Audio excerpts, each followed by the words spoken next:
இரண்டு நிலைகளில் தமிழ் இருந்தால் தமிழ் உயரும். யாரிடத்தில் தமிழ் இருக்கணும் தெரியுமா? எப்பொழுது தமிழ் வளரும் தெரியுமா? எப்பொழுது தமிழ்நாடு இந்தியாவில் முதன்மையான மாநிலமாக, இந்தியாவை முதல் நாடாக உலகத்தில் நிறுத்தக்கூடிய ஆற்றலை பெறும் தெரியுமா? இரண்டு இடங்களில் தமிழ் இருந்தால். ஒன்று, அதிகாரத்தில் தமிழ் இருக்க வேண்டும். அடுத்தது, பணம் படைத்தவர்களிடம் தமிழ் இருக்க வேண்டும். அதிகாரத்தில் தமிழ் இருக்க வேண்டும் என்றால் யாரெல்லாம் அதிகாரத்தில் இருக்கிறார்களோ அவர்களிடத்தில் தமிழ் இருந்தால் தமிழ் அதிகாரத்தில் இருக்கும். யாரிடத்திலெல்லாம் பணம் இருக்கிறதோ அவர்களிடத்தில் தமிழ் இருந்தால் தமிழ் பணக்கார மொழியாக இருக்கும் என்கின்ற ஒரு ரகசியத்தை புரிந்து கொண்டுதான் உங்களை நாங்கள் இலக்காக வைத்திருக்கிறோம்.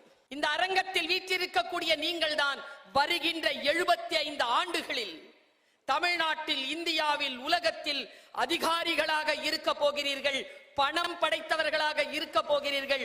உங்களிடத்தில் தமிழ் கொண்டு வந்து சேர்க்கப்படுகின்ற பொழுது தமிழ் அதிகாரத்திலும் பொருளாதாரத்திலும் உயர்ந்து நிற்கும் என்கின்ற மாபெரும் தீர்க்க தரிசனத்தோடு தான் வாருங்கள் குழந்தைகளே, புதிதாக ஒரு உலகம் படைப்போம்.